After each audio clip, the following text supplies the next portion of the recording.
हाँ, प्यार करके शादी तूने की और अब तुझे उस पर विश्वास नहीं, तो इसमें उसका क्या कसूर? तो तुम क्या समझती हो मैं गलत हूँ? कौन कहता है कि तुम गलत हो? लेकिन सही भी कौन कहेगा तुम्हें? अगर आप उनके बारे में सब कुछ जानते तो ये बात कभी नहीं कहते। तुमसे ज्यादा जानते हैं बेटी। अमर ने हमें खत लिखकर सब कुछ बता दिया है और उसी के बुलाने पर हम दोनों यहाँ आए हैं। हाँ, अच्छा, तो फिर ये भी बताया होगा कि वो रखेल के साथ गुलछरे उड़ा रहे हैं। ये झूठ है बेटी। मुन्नी को उसने गांव वालों से बचाकर सहारा दिया और मैं समझता हूँ वो अपनी जगह सही है। उन्होंने विश्वास दिलाकर अंधा बना दिया है। पानी में बहते हुए इंसान को सारी दुनिया बहती हुई नजर आती है। मैं तो कहती हूँ अभी भी कुछ नहीं बिगड़ा है जया। उसके पैरों पे गिर के माफी मांग ले, वो माफ कर देगा। हाँ। हाँ। दूसरों के पैरों पर गिरकर माफी मांगने से तो बेहतर है अपने पैरों पर खड़ा होना। और अगर उसमें भी नाकाम हो गई तो फिर मर जाऊंगी मैं, लेकिन झूठे पतंग को चाट कर एक पल भी नहीं जीऊंगी। जया, रहने दीजिए इसे। जन्म देके अच्छी परवरिश करना हमारा फर्ज था, वो हमने पूरा किया। अब अपने घर को संभाला इसका फर्ज है। माँ बाप के हैसियत से हमने समझाने की कोशिश की, ये नहीं मानी, इसकी मर्जी। चलिए हम अपने घर चलते हैं।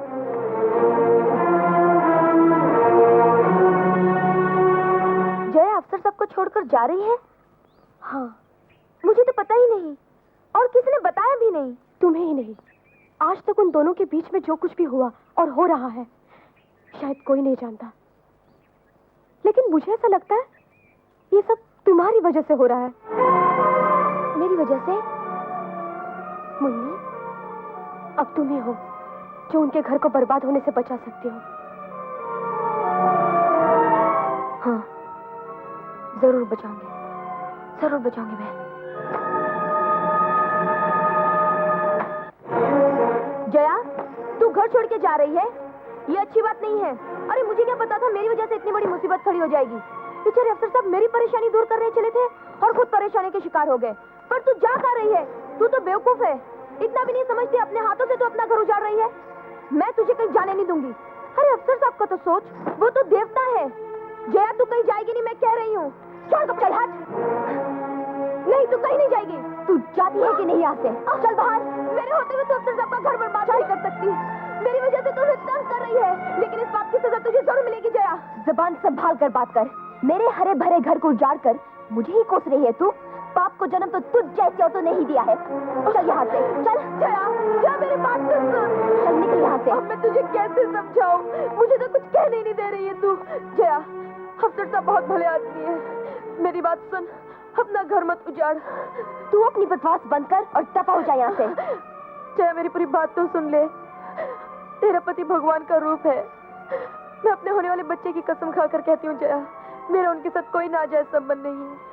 मेरा विश्वास कर, ये सब उस धर्मचंद की चाल है। खबरदार जो उस महान आदमी का नाम अपनी गंदी जबान पर लाई तो चल निकल यहाँ से। जया, देख जया, मेरी बात मान, अपना घर मत बर्बाद कर। चल भाग यहाँ से।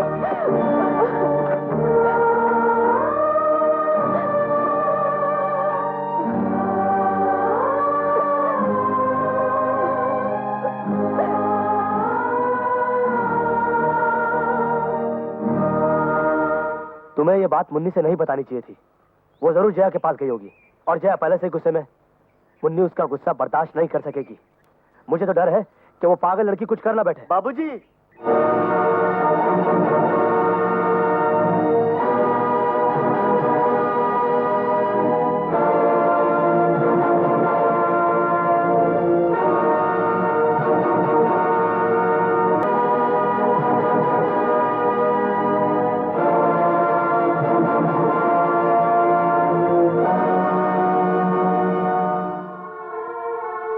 अफसर साहब, जया मुझे घुसने नहीं देगी आपके घर, धक्के मार के बाहर निकाल देगी। हाँ, अरे वाह, बोले खुद चले जा रहे हो, कहते हो मुझे बोलने की बीमारी है। लगता है बचपन में तुम्हारी माँ ने घुट्टी की जगह कोई ऐसी दवा पिला दी थी जिससे तुम्हें बोलने की बीमारी हो गई है। अफसर साहब, मैंने सोचा कुमार से मेरी शादी हो जाए तो मैं हमेशा हंसती रहूंगी। अफसर साहब, तुम तो बिल्कुल बेवकूफ हो, इतना भी नहीं जानते कि सफेद कपड़ा तो मरने पर पहना जाता है।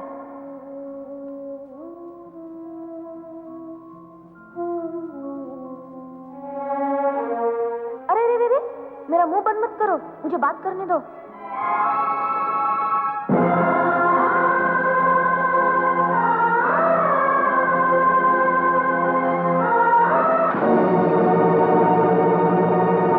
मुन्नी मर गई। उसने खुदकुशी नहीं की, बल्कि तेरे अंधे अहंकार ने उस भोली भाली की हत्या की है। इस बात का एहसास जब तुझे होगा तो तड़प तड़प कर जिंदगी भर पछताएगी तू, रोएगी और हर पल घुट घुट के मरती रहेगी तू, और यही तेरी सजा होगी।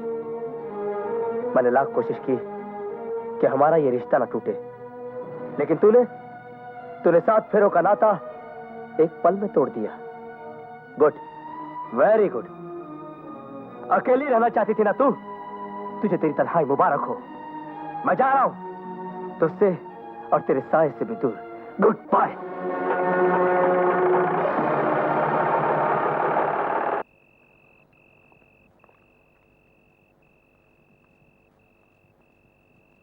अमर जी, इतनी आसानी से जिंदगी से हार नहीं माननी चाहिए। आपकी तरह मैं भी धर्मचंद की सताई हुई हूं। उससे बदला लेने का अब एक ही रास्ता है। क्या?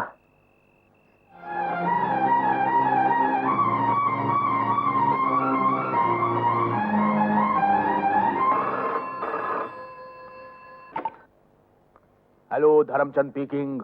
मैं जया बोल रही हूँ। जया? जया, क्या बात है?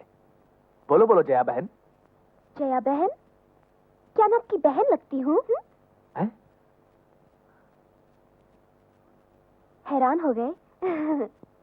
आप जैसों को हैरान करने में भी मजा आता है। क्यों? चुप क्यों हो गए? क्या मैं आपको अच्छी नहीं लगती? ये भी कोई पूछने की बात है? मेरी समझ में ये नहीं आ रहा कि चक्कर क्या है। नादान मत बनिए। भला कभी कोई औरत अपनी जुबान से किसी मर्द के साथ ऐसी बातें करती है क्या? समझ गए ना? आज की रात हम दोनों एक साथ। देखो जया बहन, मेरा नाम धर्मचंद है और आप जया हैं, और हम दोनों फोन पर ऐसी बातें कर रहे हैं। ये सच तो है ना? बिल्कुल सच है जी। आज रात 10 बजे मैं आपसे मिलने आ रही हूँ। मिलेंगे ना अकेले में? हेलो हेलो लो लो लो हेलो।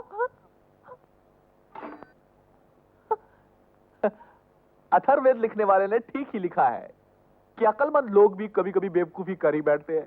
खैर, वक्त पे संदेशा मिला, रात के ठीक 10 बजे।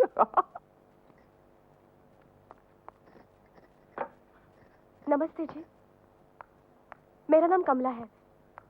मैं धर्मचंद जी की सेक्रेटरी हूँ। अच्छा, कहिए कैसे आना हुआ? मुझे यहाँ आना चाहिए या नहीं ये मैं नहीं जानती, पर एक औरत के साथ नाइंसाफी हो ये मैं कभी बर्दाश्त नहीं कर सकती। मतलब? धर्मचंद जी आपको दिल्ली में नौकरी दिलवा रहे हैं ना? हाँ। और कल ही आपको जाना है ना? जी हाँ। अब आप दिल्ली नहीं जा पाएंगी और नौकरी की भी उम्मीद आपको छोड़ देनी पड़ेगी। क्यों? आपके पति के साथ आपकी कुछ अनबन हो गई है, इसीलिए वो आपको हर तरह से लाचार और बेबस करके घुटन भरी जिंदगी जीने पर मजबूर कर देना चाहते हैं। आपको कैसे मालूम? आपके पति ने धर्मचंद जी के पैर पकड़कर मिन्नत की है कि वो आपको नौकरी न दिलवाए। समझ गई। अब वो ओछे हथकंडों पर उतर आए हैं।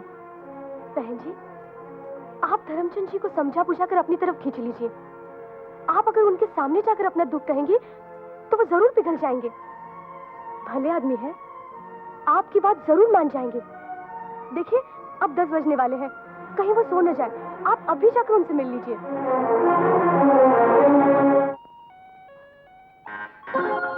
आ गई। Welcome welcome madam.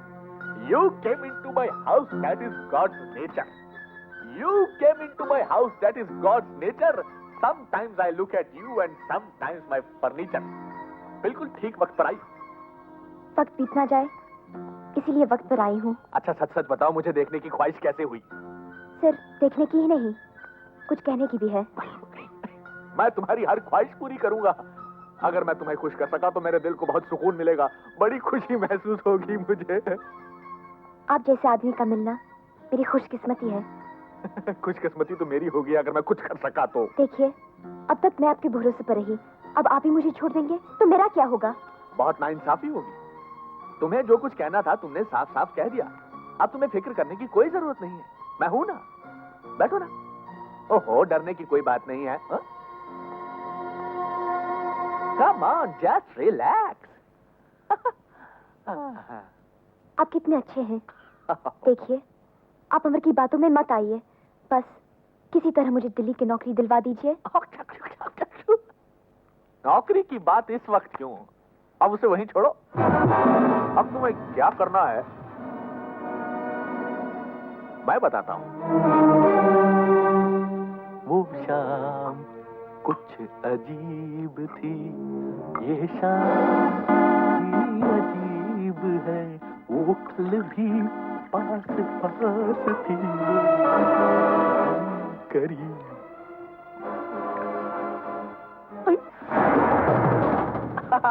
मेरी पत्नी से डर रही हो?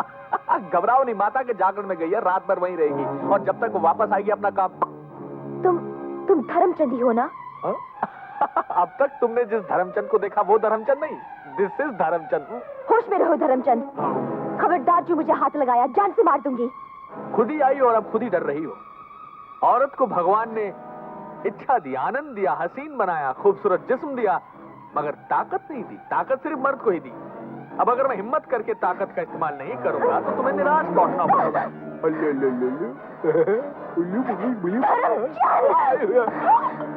ठहरो मिसेस जया, तुम बहुत संस्कारी हो और यह ठहरा उस संस्कार को जिंदा रखने वाला धर्मात्मा। एक संस्कार दूसरे संस्कार पर हमला करे, यह तो कोई संस्कार नहीं हुआ। अथर्ववेद के आखिरी पन्ने के आखिरी श्लोक में मुझ जैसे संस्कारहीन लोगों को बताया गया है कि ऐसे लोगों के साथ किस तरह से पेश आना चाहिए। ये रहा मिस्टर गिरगिट, पहले अध्याय का पहला श्लोक। यह रहा दूसरे अध्याय का दूसरा श्लोक। तो तू 7 दिन में हमारा फाइनल सेटलमेंट करने वाला था ना? हाँ, अब मैं तेरा फाइनल सेटलमेंट करूंगा।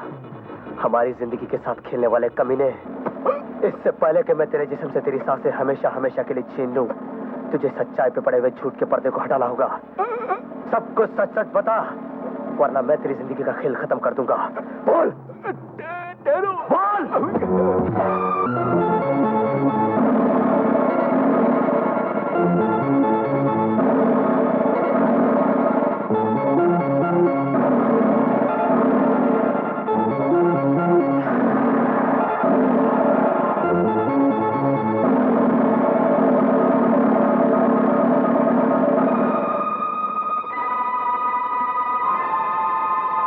मिस्टर धर्मचंद, दैट इज अमर।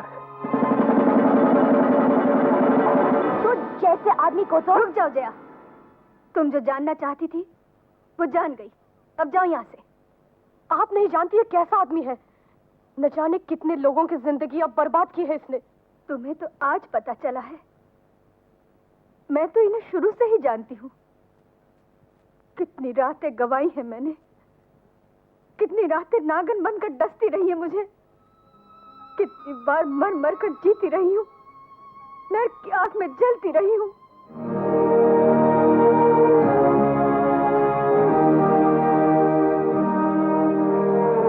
मैं जानती हूँ कि तुम लोग मुझे ही दोष दोगे कि ऐसे पति के साथ मैं क्यों जी रही हूँ।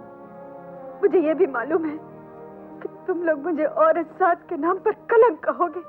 इतना सब कुछ जानते हुए भी आप इसकी तरफदारी कर रही है? तो क्या करूं? पति को छोड़ दूं? सीता, तुमने वो कर दिखाया जो इस जमाने में कोई पत्नी नहीं कर सकती। तुम पतिव्रता हो, महान हो। किसी पति को अपनी पत्नी के साथ ऐसा सलूक नहीं करना चाहिए जैसे मैंने किया। मैं बहुत शर्मिंदा हूं। आइंदा कभी ऐसा नहीं करूंगा, कभी नहीं। मुझे माफ कर दो। ये क्या कर रहे हैं आप? उठिए।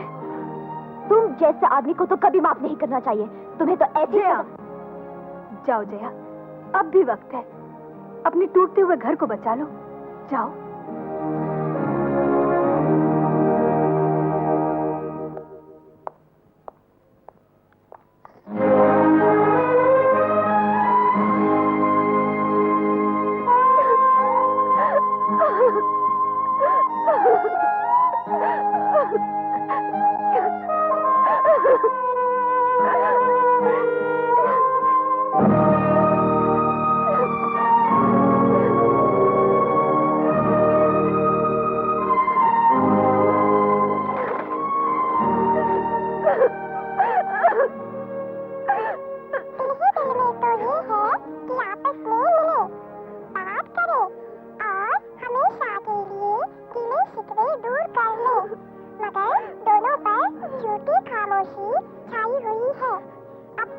छोड़ो, मैं आ गई हूँ।